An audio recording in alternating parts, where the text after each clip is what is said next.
의대 증원 문제를 놓고 정부와 의료계 갈등이 50회째 이어지고 있는 가운데 병원을 이탈한 전공의가 9천 명에 육박하면서 전국적으로 의료 공백 우려가 더 커지고 있는 상황입니다. 네, 시간이 갈수록 환자들 또 남아있는 의료진 모두 힘든 상황인데요. 현장에 나가 있는 취재기자 연결해서 알아봅니다. 고재형 기자. 네, 제주대학교 병원에 나와 있습니다. 네, 전공의 집단 이탈 50회째, 지역 상황도 갈수록 좋지 않다고요? 네, 그렇습니다. 전공의 집단 이탈이 벌써 9일째로 접어들었는데요. 의료 기반이 서울보다 적은 지역에서는 시간이 갈수록 환자 불편이 커지고 있습니다.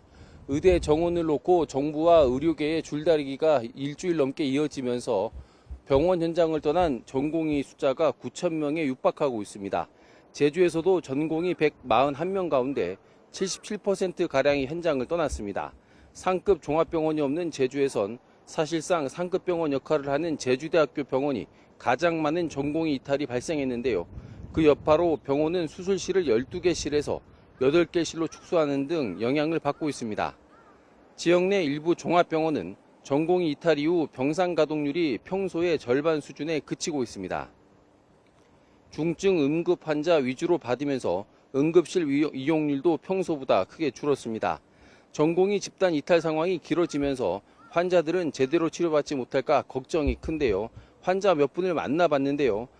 어떤 환자분은 서울 소재 병원에서 추가 진료 계획을 갖고 있는데 전공의 이탈 때문에 진료 계획에 차질을 빚을까 우려하고 있었습니다. 또 다른 환자분은 환자들을 생각해서라도 전공의들이 돌아와야 한다고도 말했습니다. 이렇게 전공의가 빠진 자리를 지키는 나머지 의료진의 부담도 가중되고 있는데요. 남아있는 의료진의 모습을 지켜본 환자 보호자의 말 직접 들어보시겠습니다.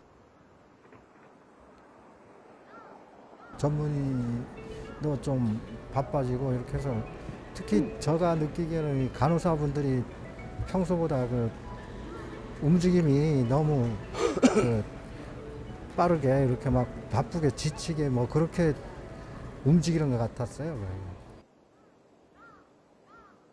이런 상황에서 전임의 계약이 이달로 끝나는 데다 4년차 전공의 이탈이 현실화하면 의료 인력 부족에 따른 병원 업무 마비 우려가 커지고 있습니다. 각 지자체는 전공의 이탈에 따른 대책 마련에 분주한데요. 제주도도 재난안전대책본부를 24시간 운영하는 등 전공의 이탈에 따른 의료 공백 최소화에 나섰습니다. 도지사가 도내 종합병원과 공공병원 등 8곳 병원장과 함께 응급환자 이송 및 전원을 위한 긴밀한 협조체계 구축 등을 논의했습니다. 제주도는 환자 중증 정도에 따라 치료 병원을 선정하고 이른바 응급실 뺑뺑이를 막기 위해 응급의료 전단 의료 지원단을 만들어서 대응하고 있습니다. 지금까지 제주대학교 병원에서 YTN 고재영입니다.